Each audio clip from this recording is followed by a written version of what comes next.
okay, well, what does that, what do your employees look like? Are they solid? Are they dependable? Am I going to be able to count on them? Are they going to stay after the transition, or am I going to have to hire a whole new slate of employees? And then just making sure that that you've got a good plan for maintaining cash flow. That is so vitally important. I think cash flow is probably what kills so many new business owners and new startups. They got to keep an eye on it, and they've got to be able to tell from the numbers of this current business, hey, what does that cash flow look like? Am I going to be able to maintain this or improve on it? Yeah. Just fundamental things like that are absolutely vital. Oh, cash flow is king, man, because if it's not coming in, it's going to be difficult. Have you found in the last 6 or 7 months with the employment market, and this is no political stand or anything, so, all right, have you found businesses have been impacted by that when they're trying to sell? Yeah. So, and again, it depends on the type of business. Some businesses, tend to have more of a struggle with finding good help than others. Some business owners have done such a great job of recruiting and maintaining and taking care of their employees that they're not as affected by it. But I have had some sellers say, look, I'm concerned about my ability to sell my business because of all the struggles I've had with keeping good help and what that's going to look like to a potential buyer. It's come up a number of times. Yeah. Do you remember the first transaction you were involved with? Yes, I do. And how scary was it? And does it still give you night sweats? It doesn't give me night sweats, but I remember the few days before closing, I felt like I had 50 million sins and I was never going to be able to tie them all up. But thank God everything came together and we got that business closed, and that business owner's still there and still going strong. Before this, you were a residential realtor. How do you go from being a residential realtor to a business broker? Well, the real estate brokerage experience, I think, helped me to understand the concept of being an intermediary and being a broker. So I got my feet wet doing that. So that was helpful. One of the things I wasn't prepared for was, you think about it like this. When I started this work, I was debating about whether or not to actually go into this line of work. And my boss said to me, Mike, how many real estate brokers do you know in Wake County? And I said, I could throw a rock and hit 3 of them. Yeah. And look, I'm one of them. So I'm not saying anything, I'm not disparaging them. They do very hard work and it's not easy, but there's just a lot of us in Wake County. He said, how many business brokers do you know? I said, 1, you. Yeah. So that's a big difference. You are in a much narrower pool of providers when you're doing business brokerage versus real estate brokerage.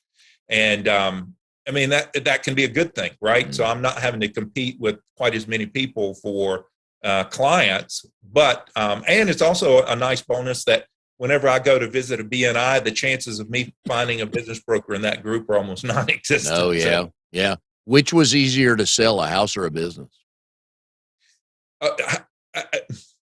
So again, I don't want to disparage my real estate broker brothers, but selling a business is just a lot more complicated. Oh, way more moving parts. Yes, it is. It's just a fact. Yep. I agree with you on that. If you could represent the seller of any business today, who would you want to represent? I've been asked this question several times, and my answer is consistent. And people chuckle when I say it, but you'll understand when I say it. I would love to represent someone who does septic tanks or septic pumping or porta potties. Yeah. Why? Look, there's real money in dirty jobs. I know I'm borrowing a cliche here from Mike Rowe. Yep. But I mean, the owners of those businesses are making a killing because they're providing such a valuable service that very few people want to do, and they're in there doing great work, and they're getting rewarded for it as they should be. Do many of them come on the market very often? No, because they're making so much money. absolutely. So what you're saying is there's money in that stuff, huh? There's a lot of money in that stuff. I was at a meeting just the other day where we were asked the question: if you had $100,000, what kind of small business would you invest in? Yeah. And I, without blinking, I said I'd buy a porta potty business. Yeah. Yeah, it makes sense. I have no idea what they charge per, like at let's say there's a downtown festival this coming weekend, and they've contracted with whatever city it is for, 50 porta potties lined up over a mile strip. I mean, what do they get for that? Is that a pretty good rental? Yeah. So, well, that's the key, right? So, some of the most profitable businesses to sell are businesses that have recurring revenue. Oh, love And that's recurring at part revenue. of what this type of business is, because you're renting Yep. a piece of plastic and the service to keep that piece of plastic clean. And if you think about it, once you invest in your units, as long as you maintain them, they can last a long time. And so it's recurring revenue. It's a business that not too many people want to do. It's just there's very few downsides except for the most obvious. Yeah, it's like the home service industries, the electrician, the painters, and people like that have these trucks. There's a price on that truck for every day and every week for that individual truck to make, for the business to be profitable. Mm-hmm. Yeah, no, I love stuff like that. Because when you break it down to simple things, it's like, oh, okay, $1,200 a day, okay. Our average price is $900. Okay, all right. Instead of saying, hey, you need to bring in $250,000 to keep your 4 trucks running. He's like, and there comes the trouble right there. It's like, no, just break it down. I like that a lot. Absolutely. Well, cash flow is king, and margin is the breadwinner. I like that. Yeah. Well, and I know you run across this all the time, but I run across this in BNI every now and then, talking to people. They don't know their numbers. They know the phone's ringing. They don't know why. So they don't know the money and time they're spending is working. And if the phone's not ringing, they don't know why. And it's like, man, so let's talk about when the phone's ringing, you got to know where your numbers are coming from. Otherwise, you can't prove a lot or figure out. So if I'm spending $2,000 a month on door hangers and $2,000 a month on radio advertising, and I track neither, but the phone's ringing, what have I learned? Yeah, I mean, that is, I think, one of the hardest concepts to get your arms around. So I've heard it explained before that there's 3 aspects to running a successful business, right? There's the customer service, there's the administration and accounting, and then there's the marketing piece. And the guy who I was listening to on a podcast one time said, look, you can be great at customer service. You can be great at, doing administrative slash financial. But if you don't get that marketing part right, you're going to starve to death. And it's absolutely correct. And you need to be able to quantify that and know where your dollars are going and how you can stretch them further and make the most of them. It's kind of like the reference you made to the house earlier. If nobody knows you have a business and they don't know you're open, what good are you doing? So the cold hard if a tree falls in the woods and no one hears it, did it make a noise? Or if a husband makes a smart comment, but nobody's around to hear it, does it really count? And the answer is no, but that's another podcast. That's another podcast. All right. Day. So you have a very different and interesting background of most of the guests. You have a theological and seminary background. Southeastern Baptist Theological Seminary, Crescent Christian Academy is where you went to school. Then forgive me if I pronounce this wrong. Julius Maximilians University of Würzburg. That is correct. All right, that's not in North Carolina, that much I know. I'm thinking Germany, right, or Austria? Germany. Okay. How did you get there? Okay. It's a long story, but while I was studying counseling for my graduate degree, I was working at a local church in the area, and I had a good friend of mine who was also working at that church, and he had been over to Germany for a trip to work with students. So it was a fascinating thing. And he said, "You should come visit me while I'm over here this summer, at least come for a week or so." I had never been to Germany before. And honestly, I was kind of Germany neutral. I didn't have a bad opinion of Germany or a good opinion of Germany. It was just a place. But I went and stayed there for a couple of weeks, and then he and I came back to the States together at the end of his time there. And I absolutely fell in love with the place. The students were really neat kids to work with. The country is absolutely gorgeous. The food was amazing. Yeah, there was just a lot to love about that country. Plus, I'm a history buff, so I mean, everywhere I turned was something historical and fascinating to me. So I really enjoyed it, and so I ended up going back there to serve, to work in a couple of different churches, helping them with their students over about a 2-year period. Very nice. Did you take advantage of traveling around Europe while you were there? I did, yeah. In fact, I was able to get to several European countries, but more importantly, I spent a lot of time in Germany, just kind of doing a little bit of research and learning more about the Protestant Reformation and Martin Luther. And, where I lived was only about an hour and a half away from the Wartburg Castle, where Martin Luther translated the scriptures from Latin into German, and wow. Where it's supposedly he wrote the hymn "A Mighty Fortress Is Our God," and I was able to tour that many times and see that bit of history, and it was absolutely fascinating. Wow, I like that. And the history there, you could have stayed. You could still be there today, learning and learning things in that world. And I know it probably would have been fun to hang over there. Yeah, sure I've got was. a niece in Germany. Her husband's stationed in the army over there. And every now and then on Facebook, they'll just pop up with pictures. Hey, we're in Austria. Decided to come over here. And it's basically kind of like driving from, I think, Raleigh to Richmond. Hmm. Sometimes when you go to these European countries, it's just not that big a deal.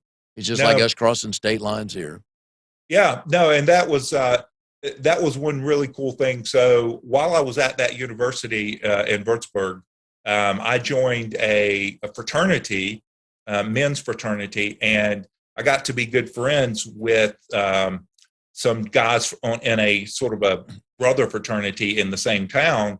And one guy in particular, he was a tour guide and was a student and spoke excellent English, and we got along great. So there were a number of trips that we took together, but one of the more memorable ones was when he took me down to Salzburg, Austria, which it took us Ooh. maybe about 6 or 7 hours. Maybe it was 8 hours now that I think about it, to get from where we lived, where we were, over all the way over to Salzburg. And absolutely beautiful, Yeah. gorgeous.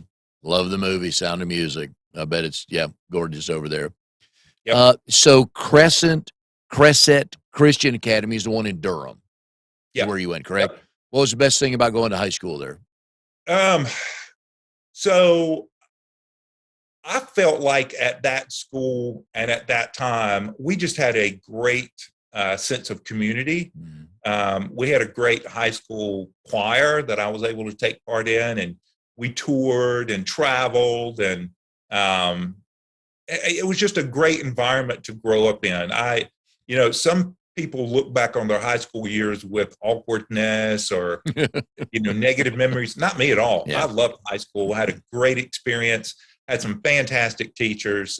It was a very formative time for me, and so I'm very grateful for the time that I had. I'm with you. I would just like some of those pictures, those senior pictures, to be redacted. But unfortunately, my oldest son has a couple, and he trots them out about once a year on Facebook. Have a little fun. So Yeah, absolutely. I had the Greg Brady hair. It just grew out, not down, just out. And so I had to, Yeah. Well, in my case, I had hair, so I'd be thankful to have some of those out just to prove it.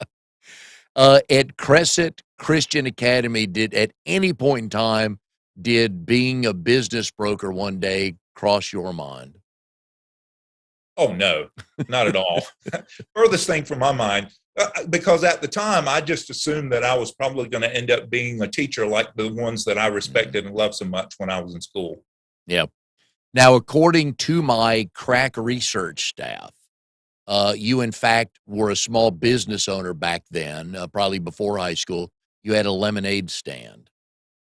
I did, but that's not the most interesting thing. The most interesting thing was when I was in elementary school.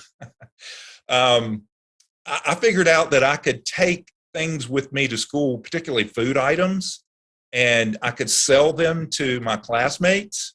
And so I came home one day and I had a pocket full of change.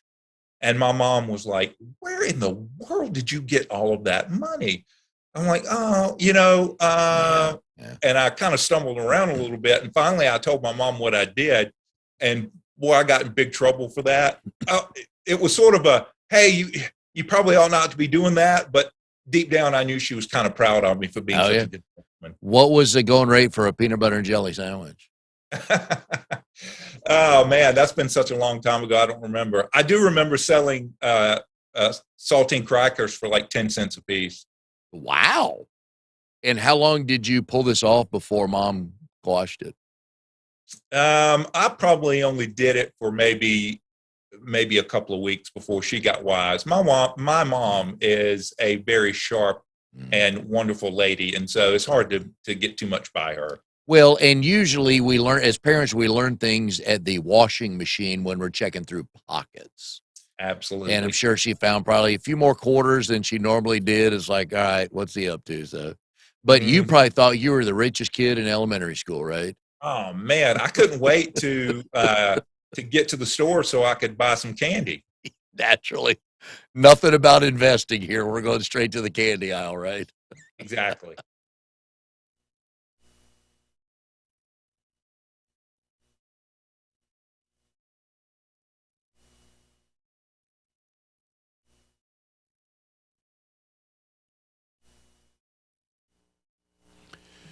Welcome to Triangle BNI. Today's show is brought to you by Oak City Tech. We talk all the time about the digital world, how you need experts to navigate what's right, what's wrong, how to do it the right way. But more importantly, you want to connect with your current and future clients with all the products and services you have to solve their problems. So if you go to oakcitytech.com, I know Drago and his staff of professionals will be able to help you. Once you tell them what you're looking for, they will be able to take care of that. Hi, everybody. My name is Mike Manning. Each week on Triangle BNI, we bring you a local small business success story. If you are not familiar with BNI, it is Business Networking International, the world's largest networking organization. Our little slice of heaven here in the Triangle is Raleigh, Durham, and Chapel Hill. Each week, about 31 chapters and around 520 members get together, and our goal is to help each other grow our businesses. And every now and then, we love to visit our coastal friends in Coastal BNI. We go to Wilmington. We go to Fayetteville. This week, we're going back to Wilmington because we need a shot of the coast and the waves crashing to relax us. And so our local small business success story is Paula Cotton. Paula is with HomeSmart Expert Realty in Wilmington. Paula is starting her own chapter. It will be called Coastal Carolina Visionaries.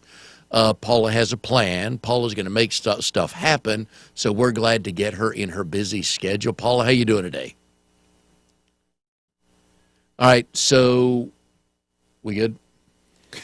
How you doing, Paula? I'm good, Mike. Good. How are you today? Good. All right, so you have a number of things going on. You are moving. So you've been a realtor in Arizona since 2005. You're moving back to North Carolina, which we will get to. Okay. So you're moving back to a state you love, but you're moving into a new house. You had to drive cross country. You're trying to start your real estate business empire back up in a new state, and you're trying to start a new BNI chapter. I am impressed. Is your calendar color-coded? How do you code all your activities? Well, funny you asked that question. I have a few different calendars. I'm behind on my color coding, but I call it the Whiteberry. Okay. This is the Whiteberry. You know, I used to have a BlackBerry. A good And then phone, I have, underrated phone, by the way. yeah, yeah. And then I have my Google Calendar. So calendar's a bit busy. Working Good. on some one-to-ones, working on getting some thank you for closed business with all the BNI business owners Good. we are working with here to help us take care of some home things and car things. Oh, We that's had three broken right. cars by the time we got here. So Wayne and Sherry Benson at Meineke have taken care of our vehicles for us. They were a referral from Brad Caldwell. Yep. So we are very thankful for that referral because Yep.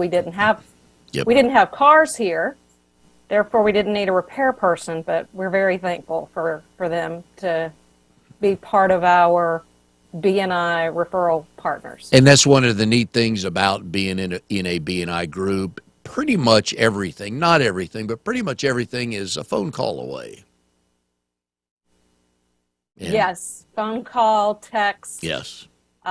working with Ashley Gibbs at CSM Flooring. Hmm. They actually did flooring for us when we weren't here. So I remember. Yes. carpet Yep. and had our hardwoods redone. So we're very thankful for them as well. Oh, good. All right, so we're coming up on the end of 2022, and the people in the real estate world have seen a interesting roller coaster ride. In January, February, and March, it was a seller's market big time.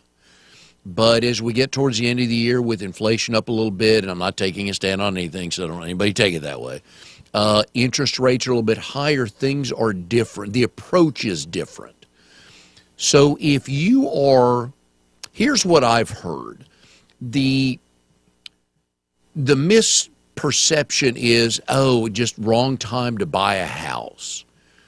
And that's not technically correct because you can do different things different ways. So it's still a good time to buy a house, right? Yes, absolutely. You've got, there was a great graphic on Facebook.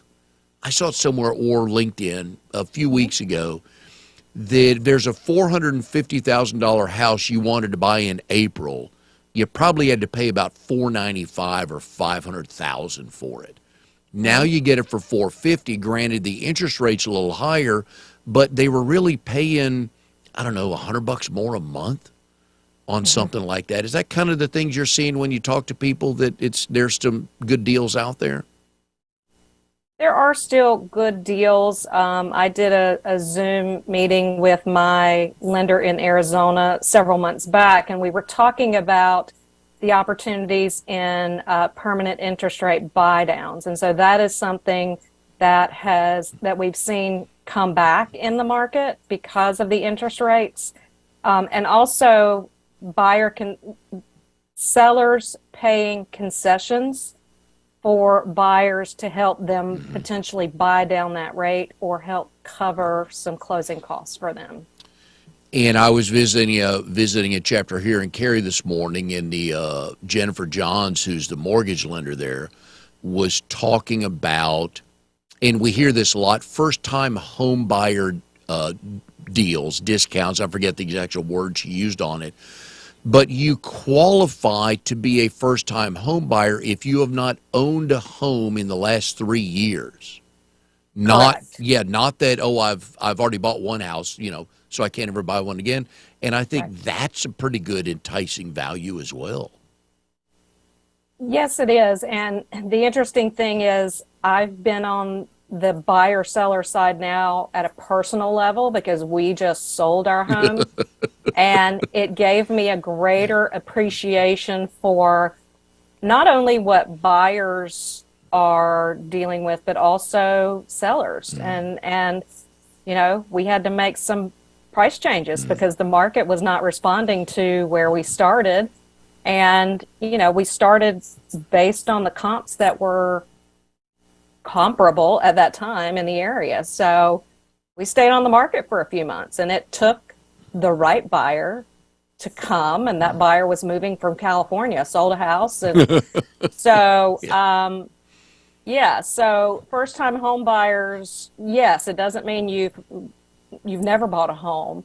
It's every 3 years, and I think that that's one of those things where, for whatever reason, sometimes you do have to rent for a while, and then you go back. I mean, that's my husband, Steve, and I, we were renters for a good portion of the time we've been together.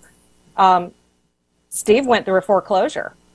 And so that's actually what brought him into the business was, it was funny because that's right around the time that we met. I was doing a lot of short sales for clients, for my buyer clients that I had worked with in the first few years of my business. And so my husband at the time was working in ministry at a church, and he had been making a lot of money before ministry, and the home that he could afford when he was in the corporate world became unaffordable for him when he went into ministry. So that galvanized him, how he was treated by the loan institution that he worked with.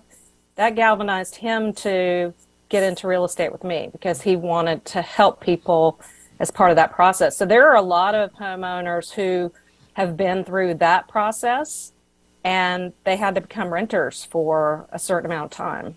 So. Yeah, and if somebody's looking to buy a house, let's assume that they don't own one right now, so they don't have to sell one, because we can get into that later. But if they're looking to buy a house, it may take them a little longer because I don't believe there are as many houses on the market, but there are still good, affordable houses on the market. And at least here in the Triangle, they're still building a bunch of houses. There's a lot of building going on here in Wilmington as well. So, yes, there are opportunities. And that was one of the experiences that we had in such a hyper seller's market was the builders were building, but it was in such a situation where it was almost a lottery. And we had some builders in Arizona who wouldn't work with real estate agents. They wouldn't pay commissions because they didn't need us.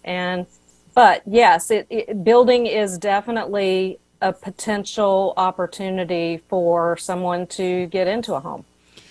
And I've learned many things in BNI through the years, and I talk about this all the time when I have a realtor on. I didn't know before BNI, and I think I could write a mini book on that, but before I joined BNI, I didn't know that when you were buying a newly built house, that you could actually bring your own realtor in, your own home inspector in, and all that stuff. I just, like most people, probably assumed I got to do everything the builder tells me to. And the builder is looking out for the builder, as he or she should, but I need somebody looking out for me. So, folks, please, if you're going to buy a new build, find yourself a realtor who can fight for you, because there's things to be had in that deal. And let me add to that, Mike, make sure, because one of the issues for realtors and for their clients, the thing that I saw was the buyer would go in on a Sunday and look at model homes. But there's specifically, at least in Phoenix, there was a message on the door that said you must come in with your realtor on the first visit, because the realtor needs to register. If you come in on a Sunday and you bring your realtor back on a Wednesday, the builder may not pay a commission to that realtor. So it's very important that if you're interested in new builds, talk to your realtor about that from the first meeting that you have, so that they can help you set a plan to find the right neighborhoods, the right affordability, all those things that you're looking for. That can be part of the plan. And that way you're not in a situation where your realtor may not get paid because of the rules that the builder sets up. And with respect to home inspections, again, in that seller's market, many builders were discouraging, or they've put rules in place for what they will or won't allow a home inspector to do. That for me was very important for us to be able to have a home inspector come in for a pre-drywall inspection, because you would be amazed what happens on site. The horror stories I could share with you on some of the things that we saw in new builds, and the clients that shouted the loudest and spent a lot of time at their building location and checked up on the builders and the managers on a couple of days basis. They were the ones that had a better experience for the most part. Yep. And another thing I learned with regard to home inspectors while we're on them is every 4 to 5 years you should have a home inspector out to look at your house, because they go in places we don't go. And I think maybe 5% of homeowners have actually been in their crawl space when it's not used as a storage facility. Let me say that. But every 3 to 4 to 5 years, just have a home inspector out, just take a look at your house, attic, crawl space, everything, just so you know. Because you go in for a physical every year, you take your car in for an oil change and checkup, take your house in once every 3 to 5 years, just have it looked at. So that's, again, and be willing to make corrections, because it will save you a lot of time if you do sell in the future. That it's like the service records. If you keep the service records on your vehicle, it helps you when you sell your vehicle to show that you've taken care of your house, and that means a lot to buyers. You have to do a seller's property disclosure statement. Keep all those receipts and those invoices for everything you've done during the ownership of your home, because you'll need that. You'll need to disclose that information to your potential buyers. Two of the big things that they always ask is, how old's the roof and how old's the air conditioning unit? Yep. So those are two definitely important, probably the most expensive systems in your home that you need to pay close attention to and take care of those things immediately. Now, I'm going to give you for free, because we're friends, another business for you and your hubby, Steve, to start. It's called House Facts. Because there's Carfax. We need a House Facts. And I think you two could retire even sooner, just saying, okay? I just want my normal commission of chocolate chip cookies, okay? That's all I ask. Okay. You know me, I'm a simple sweet man. Tea, sweet tea is a bonus. That's interesting, because I came from, prior to real estate, I worked as a vendor, owned a small business that serviced large automotive dealerships. Yes. So you're killing my next question, but go ahead with your story. Okay. Go ahead, finish your story. It's about you. Stop. It's about you today. Well, finish but it's your a story. VIN number for every vehicle. It's like the Social Security number for vehicles. So I don't know that we have anything like that, but I agree, Mike, because there have been situations, there have been lawsuits over disclosure of people not doing what they should, not disclosing what they should. Agreed. Okay, sorry for messing That's okay. up the We got question. time. We're friends chatting here, and just me and you here. So, all right. So you're from Goldsboro. You moved to Arizona. What year? 1999, 23 years ago. When you were in Arizona for the first year, what did you miss most about North Carolina? Barbecue. Yep. Legit barbecue. Now, beef barbecue has its place, but pulled pork with hush puppies, And they just looked at you funny, didn't they? Yeah, it took a while to find the best barbecue place that was the closest, and that's the thing is, out there it's called pulled pork. Everything's pulled pork if it's pork. And so the wording is a little different, but we did find a great barbecue place there. Did they enjoy your accent when you first moved out there? Yes, and depending on the circumstance, sometimes it was a thicker accent than if I needed to turn on the charm more, sometimes. Yep. A lot of bless your hearts. Yep. Oh, yeah. Oh, yeah. And they eventually figured out what that meant, because That's one of those great phrases. It can be a compliment or just a shot. It's interesting because people, I would always get, "Are you from Texas?" And it's like, Yeah. Yeah, it's closer. I get that. Did you realize how hot it was going to be in Arizona before you moved out there? I had been to visit. My oldest sister, her husband, Mark, was stationed at Luke Air Force Base. And so I had been to visit in 1995. It was September and it was still hot, but I can share with you the day that I arrived in Phoenix. The last stop of the night prior was in Gallup, New Mexico. And woke up, had my shorts and my t-shirt ready to go for the day because I knew it was going to be warm in Phoenix. It was 32 degrees in Gallup. And by the time I arrived in Phoenix, it was like 107. So, no, I wasn't prepared. So going back to you were a franchisee for Dealer Specialties, right? For the car dealerships. Yeah. How do you get into that, and then how does that transition into real estate?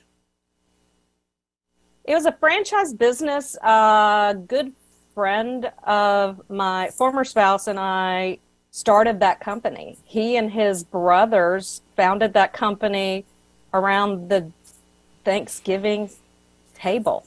And so we bought a franchise in North Carolina and then bought a franchise from their father in Arizona. So that's kind of how that happened. And it's interesting because we did all the digital photography and data gathering and disbursement for all the car dealerships. And it was it was a nationwide company. It eventually was purchased by Trader Publications.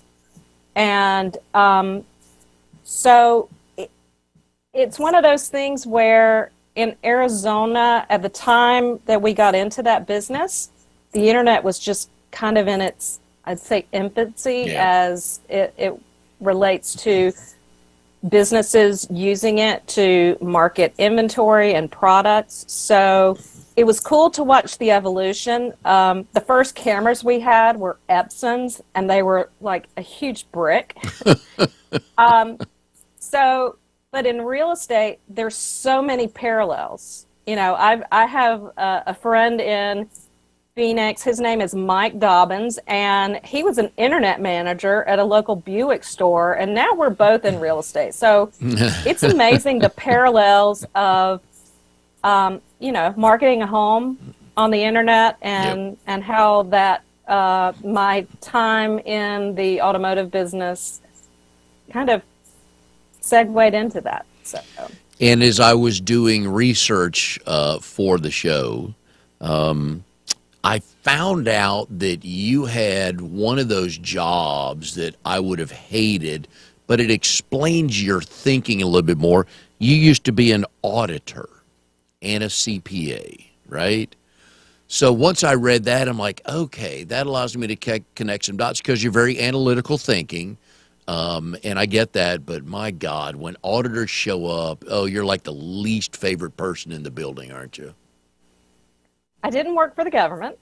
I was in public accounting. My first job in that world, I went to Mount Olive College. Now it's University of Mount Olive. So got my degree there and went to work for a local CPA in Mount Olive, Barton Baldwin. And I didn't have my CPA license at the time, but Barton was on the state board of CPA examiners, and Barton actually signed my CPA certificate when I did pass and get my license. So I worked for Barton, and then I moved to Raleigh. I lived in Raleigh from 96 to 99, and then I worked for a regional accounting firm there.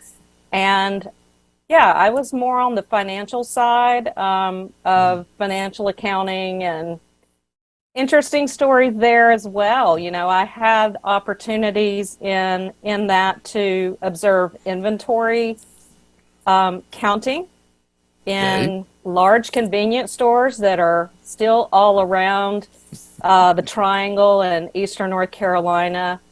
I guess I won't say the most fun, but every year around my birthday's at the beginning of February, and when I was working for the Raleigh firm, there was a truss company, and we always had to count the truss inventory right around my birthday. And it was cold and rainy at that time, so yeah, I never had to try to count livestock that was moving around, but I learned so much about trusses and convenience stores and like even measuring gasoline in the tanks under the stores. All right. They use a dipstick. Yes.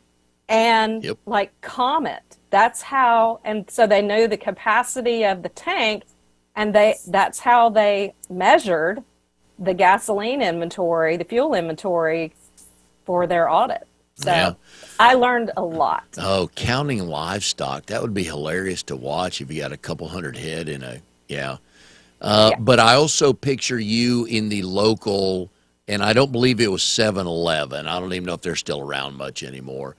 But I just picture you in the convenience stores walking around counting all the Necco wafers and the fried ring bags and, stuff like that. Am I close? I didn't have to count. There are actually companies that these organizations hire to count. So really, it's a process. And even prior to that, I worked at Walmart. I helped open the Walmart store in Goldsboro way back when. And so I learned a lot about inventory management there as well, because I remember even prior to studying accounting, what that process looked like. So, yeah, because I still use my accounting even today, but I have a CPA that does my taxes. I don't do my own taxes. Most people, there are a lot of things we should outsource to professionals, and sometimes we understand it, sometimes we don't. Sometimes it's too late to understand it. Yeah. So one of the stories I wanted to get to with you is, and you've used this, so I think I can use this on the air here, is you left North Carolina with a husband, but you returned to North Carolina with a different husband. And I find that hilarious when you first told it to me. Now, I've met your current husband, Steve, who is a hoot.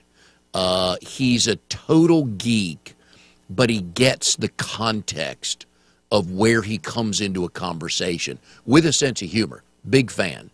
Now, you guys packed up in literally two trucks, two vehicles in Dallas, and drove all the way to, in Phoenix, drove all the way to Wilmington via Dallas or the Metroplex area.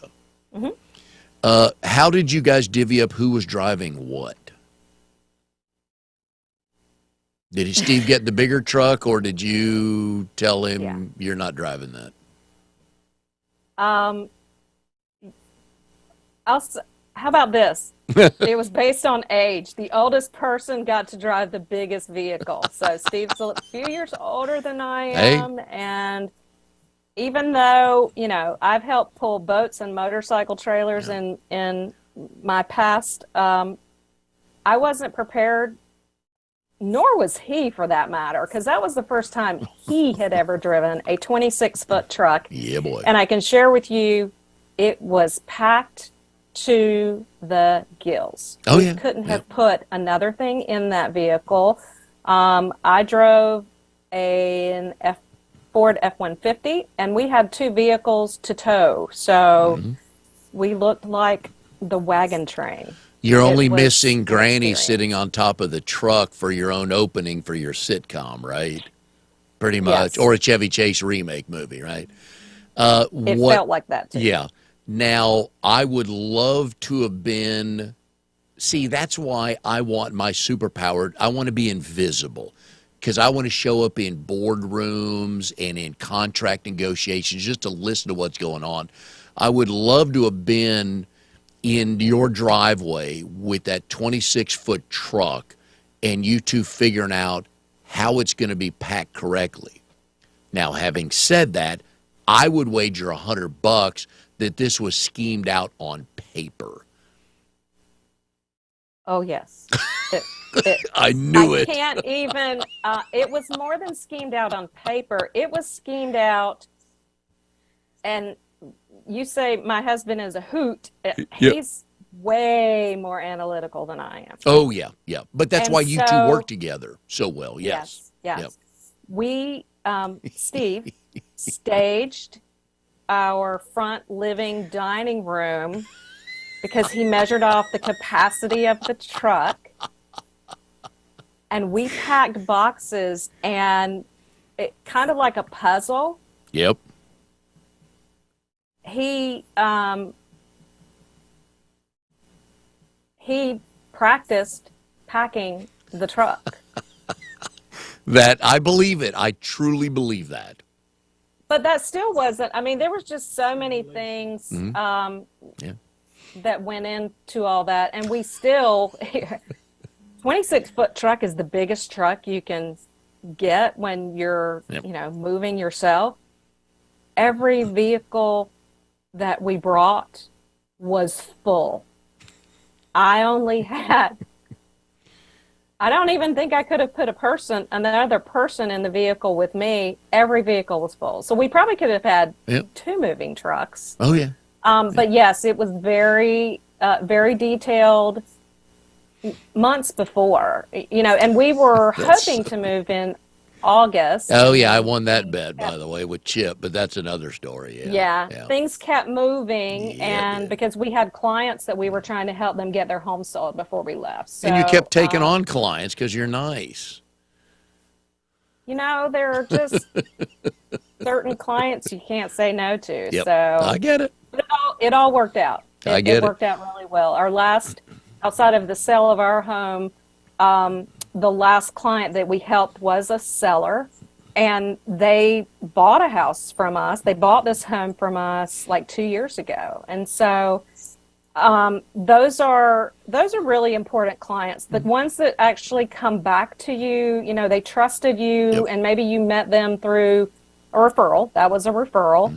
And they came back and they trusted us to help them close a chapter and transition back to Utah. So I feel very honored when those situations happen where, we have clients who have referred us their, quite a bit of their family and their friends. And for me, that is the most trusted relationship, when somebody not only believes in us once, but believes in us on numerous occasions and trust us with their family and their friends and their colleagues and their clients. I get it. That just means so much. And that's why, when I was introduced to BNI 6-7 years ago, it was like, why didn't I do this long ago? And I know that it's about timing, and but it's like BNI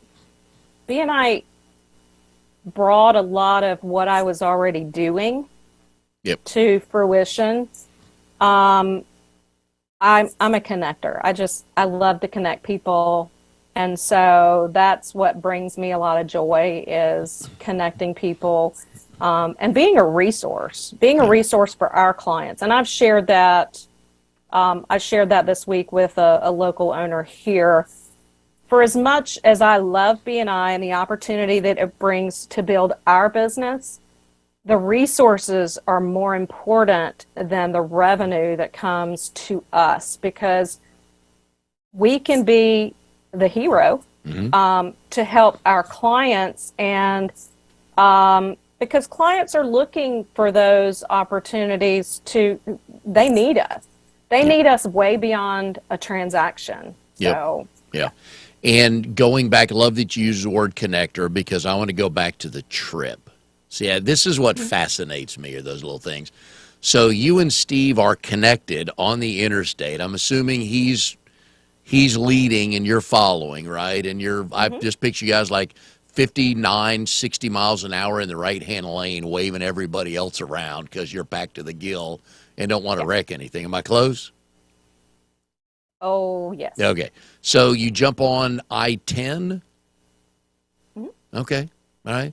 And just Head east. Oh, wait a minute. Wait. No, actually, I take that back. We have traveled I-10 in the past, Okay. but this time we started on I-40. So Oh, we drove. yes. Okay.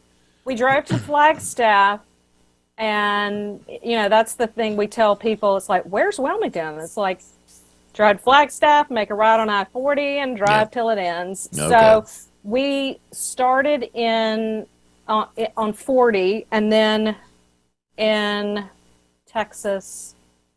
Oh, I can't even. Amarillo? In Amarillo. Yep. Amarillo by morning.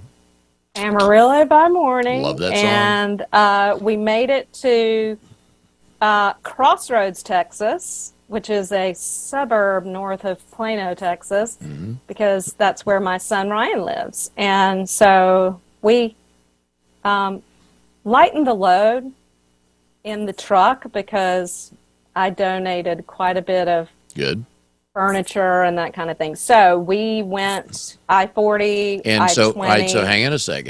Okay, sorry. So you get to your son's house, and of course Steve had packed the truck correctly, knowing what was going to come off first, Right. because he taped it out in the living room. Which, by the way, I make notes on every show just to remember, and it's the staged living room, like 26-foot moving truck is the tag on this show. So thank you.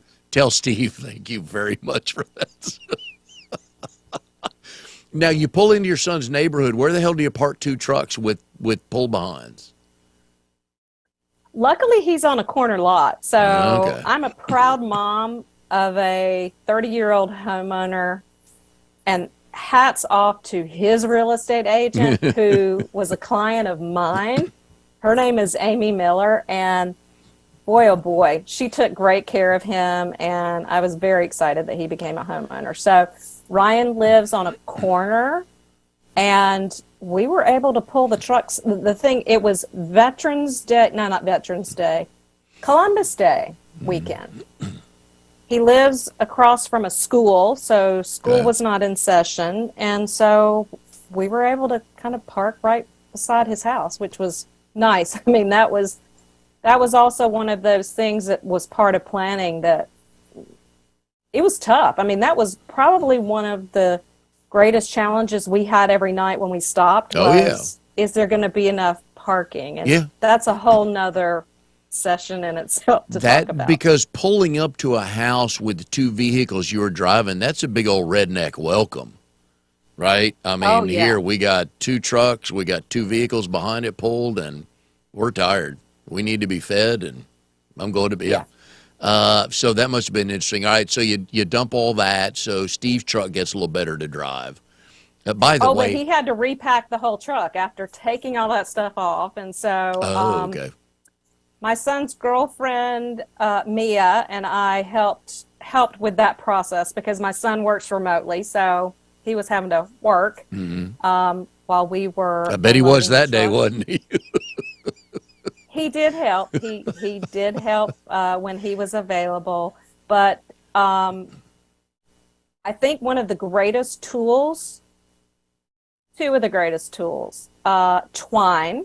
Oh, because Steve had to tie twine to keep things from moving around, and bungee cords. Oh, so love bungee cords, Thank the Lord for bungee cords and Walmart twine. You know, I feel like that's your next country music hit that you're going to write is thank the Lord for bungee cord. And, I'm thinking that. Again, I just give you, because we're such good friends, I'm just happy to give you all these tips to make more money, okay? I like that, and I'm a country music fan, so I may have to send those lyrics there you go. Kenny Chesney or someone like that. So, any idea how much money you spent on gas on the trip? I mean, there's got to be I'm guessing like four grand. No, it actually wasn't. Okay, 2,500. I think it was somewhere between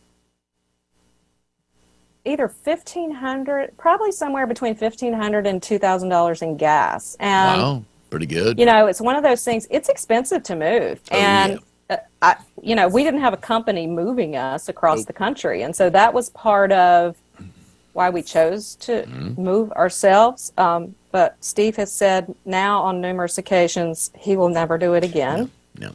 Well, he But got I will hurt. share Yeah. with you. I'll share with you when we left Phoenix. Gas was $4.99 a gallon, and Yep. to come to North Carolina where it's $3 and something Yep. a gallon. I mean, I've seen a few that's 3 something. Yep. That was a relief. Mhm. But it's even sad to say that $3 a gallon for gas is cheap, because it's not. But Today it is. Yeah. That's what we're working on. Yeah, Today so- it is.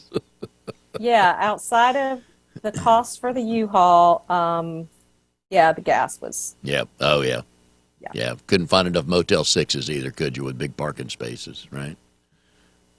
I'll just leave it at that. You don't need to answer that. So I always like to ask married couples on the show, and I'll ask you about your husband, Steve.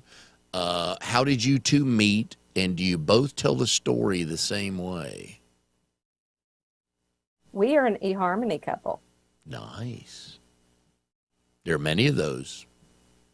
So, and the interesting piece of that is we were within a 5-day window of never meeting. Ooh. It was my first experience on eHarmony. It was Steve's, I think, second experience. We both married when we were younger and had kids younger, and but Steve comes from the IT world, so he's not a bar guy. So he thought, what better place to meet a girl Yeah. than on the internet? And I have my own version of 50 First Dates back in the day, and so we answered the 500 questions or whatever, and we were matched on January the 13th. And going back to the story, so my subscription was running out on January the 18th. Steve had just signed up for a year. Okay. And so we were matched on the 13th. Oh, I get you. The 5 days. Okay. And eHarmony is a different process. They don't let you just like chat from the beginning. There's a process that you go through to be able to speak with that person. You ask each other different questions. So Steve's questions for me were Coke or Pepsi, toilet paper under or over, Over. Yes. and cats or dogs. So Coke, over, and dogs. yes, exactly. Yep. I like that. So that's how we met. Right. And when did you think, there might be something here? Well, I will share. We probably tell the story differently. And for me, Steve, my phrase was, Steve was geographically undesirable because he lived on the opposite side of town than I did. And I wasn't going to drive 45 minutes to go on a date with someone. Nope. So, but we met in the middle. I was living in Scottsdale at the time, and Steve was in Glendale, and we met for our first date in a place called Desert Ridge. And that's eventually that was our first home, the first home that we rented, because my son, Ryan, was still a senior in high school, and his youngest son, Hunter, I believe was a sophomore. And so they went to schools in two opposite sides of the county. And so we had to kind of have a middle place. So, yeah. Nice. Okay. And so again, how long did it take before you thought, you know what? He may be worth keeping around for a little while. Probably a few weeks. Okay. And for him, it was probably about that same time. So Steve coached 3 soccer teams because, yeah, That's what he does. he worked in ministry at the church where it was a huge sports ministry. And so he that's what he loved to do. He loved to coach soccer, and as you can imagine, we've been watching the FIFA tournament all week. So, and I went to watch one of his games with his little ones, playing out on the field, and it was right around, must have been around Valentine's Day. I made his team cupcakes. Oh, that was what did it for him. He said, the fact that you made my team cupcakes was just. Oh, and the team loved you. Yeah. Yeah. Oh, that's a way of post-game snacks, man. That's Yeah. it. So, all right. So one of the other things I learned about you is in high school, I call your type curve busters, because when I was in a class and I got an 81 on a paper and you and your people got hundreds, I didn't get a curve up to like 88. So you killed my curve. So that's why I call you curve busters. You were in the math club. All right. So what were the benefits? I got the math award in 8th grade. Look and at you. That was the year of geometry. I hated geometry. Wonderful Mr. Ottinger. I'm not sure, why I got that award. I don't know. But it's interesting because we do use geometry in real estate. And so, I guess it paid off. Okay. But you probably made good grades in math, which I enjoy math. That wasn't the problem. It was the biologies and all that crap. So, but that's another podcast. You probably kept people like me in math they got a 78. They didn't get that bump up to 84 because you were getting 99s and hundreds, right? Not all the time. But I do have to say my favorite teacher in high school was math, Ms. Blackwelder at Southern Wayne. So, yeah. All right. So she made math fun. Tell me if I need to buy boot cuffs or not. I don't know. I guess it depends on whether you wear calf boots that come up at your calf, and whether your calves typically fit in those boots or there's extra room. So, so let's address those individually. Don't wear calf-high boots, but I used to have my dad's calves when I was younger because he ran track and played football, so I had some good calves. Not as much anymore as I age, but I was on your Facebook page over the weekend. I saw these boot cuffs that you were promoting you made for your boots, which, by the way, look very nice. But I thought, you know what, because I know you're doing jewelry and scarves and things like that. Now that you're a little bit more settled, you have some free time. So is that your outlet away from everything? I back in high school, my best friend, Shelly, and I used to make jewelry at her kitchen table. And back then I called my paper earrings irresistibles. So I've always been a crafty person. I know enough crochet to get some things done, but I'm not the crocheter that my mother is. She taught me. And I've just sort of incorporated things. It's a good thing you can't see my corner because it looks like Michael's blew up in my corner of my room. So I love to create. Good. Yeah.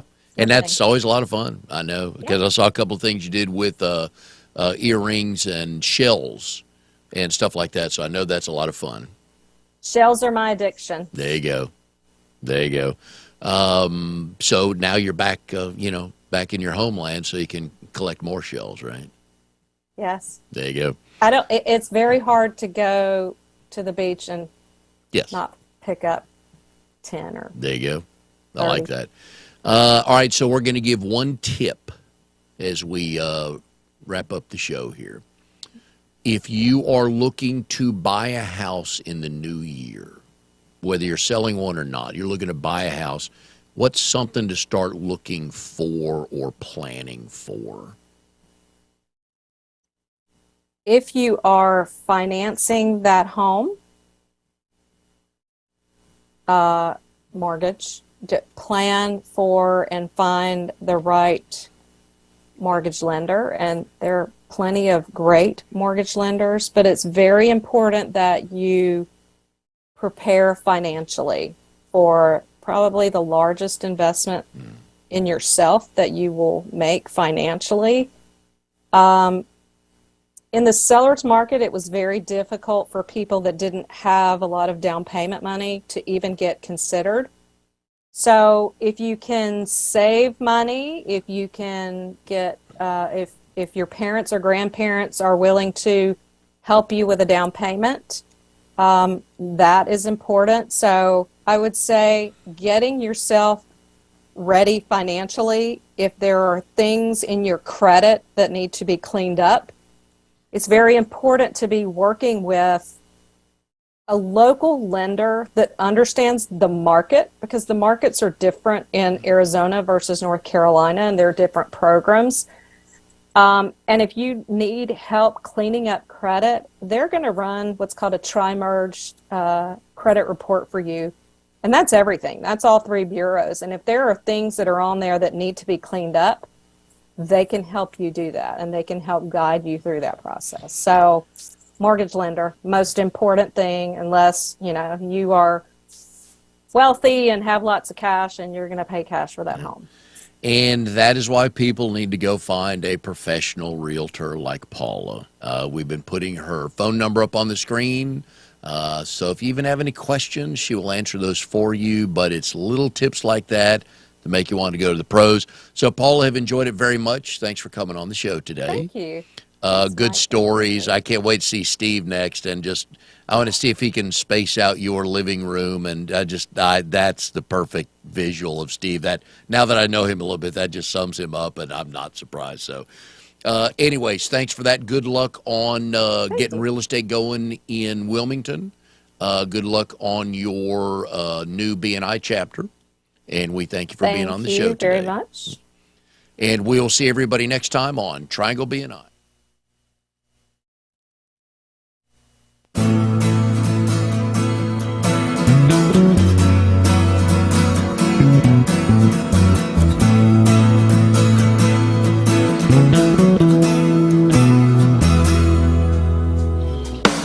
You are tuned to the Nissan Communications Network. If you tuned in too late, you can always watch each program in its entirety or download an MP3 audio file of it in the archives section at nissancommunications.com. Don't forget to subscribe to our YouTube channel, follow us on Twitter, and like us on Facebook. Sponsored by StreamingGear.com, Carolina Apparel, and DeltaForce.net. Oh, good story. So here's a job I got to ask you about. I love this. At Williamsburg Christian Academy, you were an instructor of history and apologetics. Do tell, man. I've never heard that before. I got to know. Okay. So I always wanted to be a teacher at some point in my life, and I was able to fulfill that desire. And I still use that gift of teaching in a lot of different ways. But I was offered the position to go up there and to teach history and also teach apologetics. So apologetics, if you think of this from a Christian standpoint, is helping people to understand the basics of their faith so that they can explain it and defend it properly when challenged. And so we would spend a lot of time talking about how to use the English language, how to understand the basic tenets of Christianity, the Bible, things like that, because people are curious. So, not everybody, they talk about America as a Christian nation, which that's highly debatable at this point in time. But there are a lot of people who aren't Christians who are curious about Christianity and want to know what's it all about. What are the teachings? And so this class was basically helping these students whose parents and families are Christian to understand what they believe, why they believe it, why it's important, and how to communicate it effectively in an appropriate way. There's a lot of fulfillment you got out of that, I bet.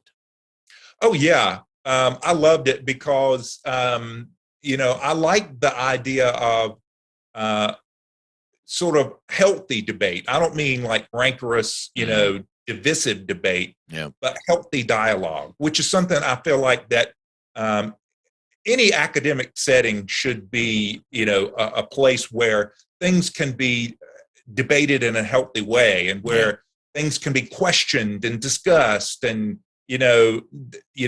there's very few things that you hold so sacred that, you don't debate or discuss them. Almost everything is on the table for discussion. And I had the opportunity to sort of cultivate that mentality with those students, and I thoroughly enjoyed it. It was great.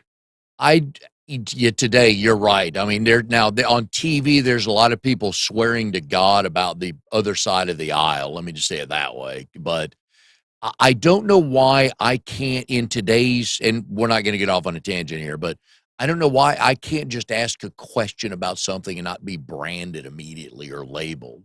Like, don't you want to learn? Like, okay, so if you and I disagree on something and we're good friends, I'm like, I'd ask you about it. I just want to know. I try and change your mind, just trying to understand.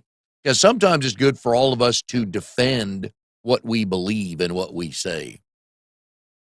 Yeah, absolutely.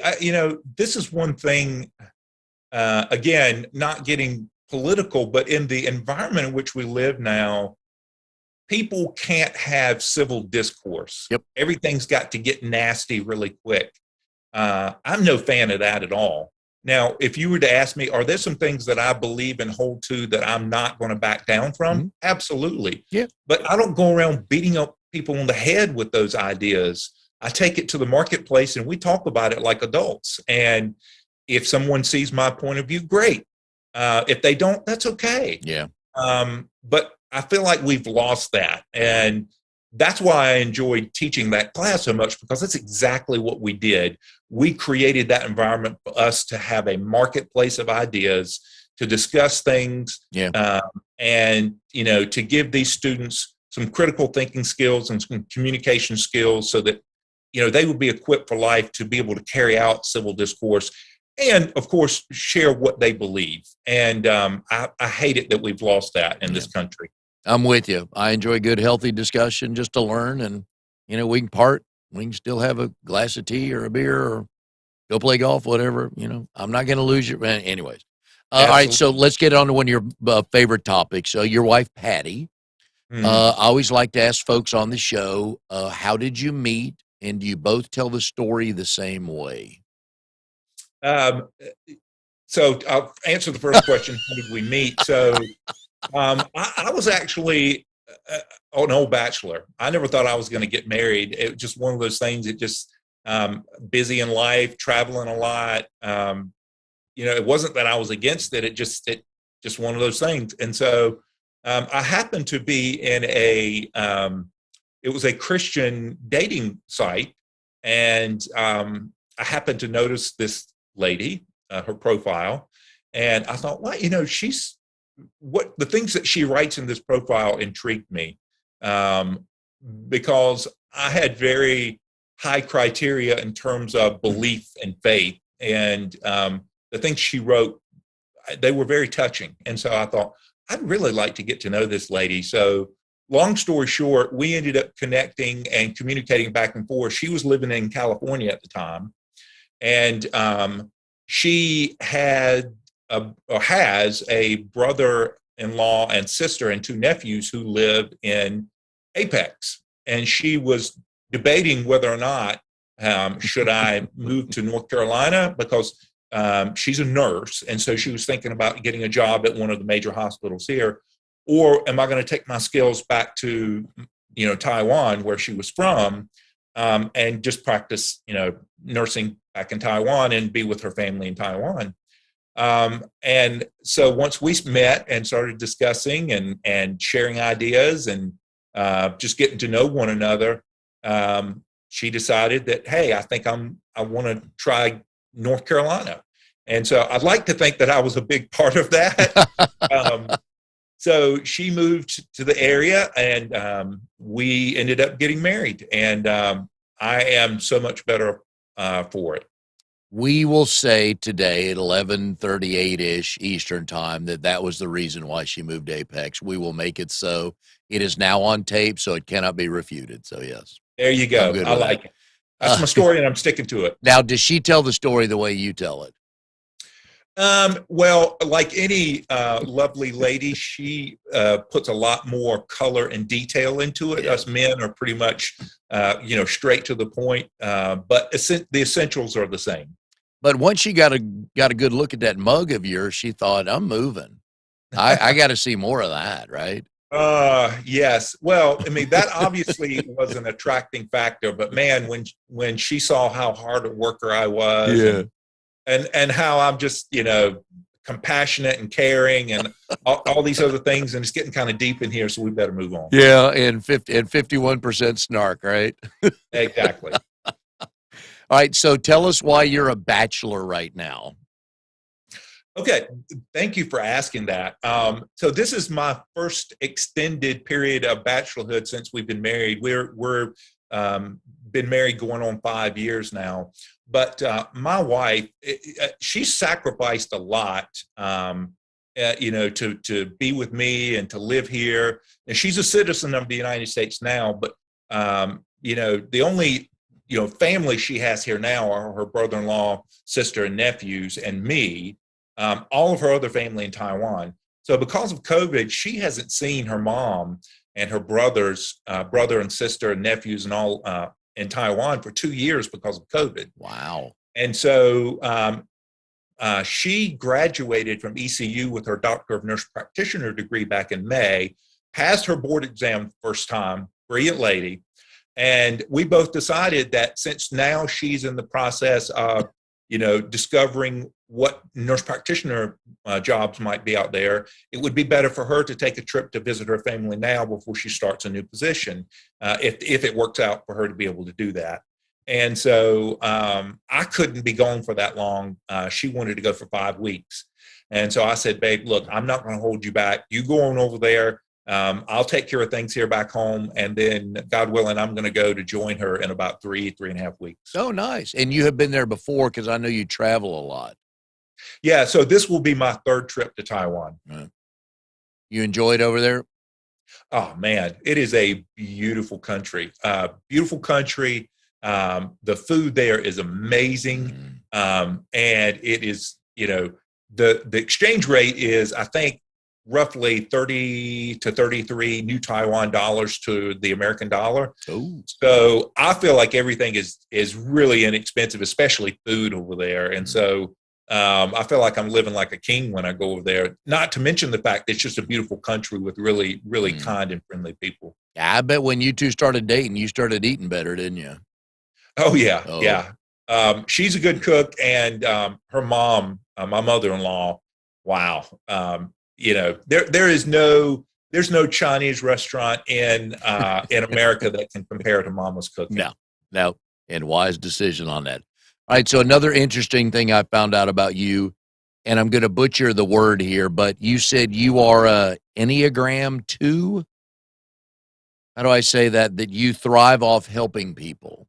Yeah. So, what is that? I've never heard that before. Yeah. So I honestly don't know. I'm not an Enneagram scholar.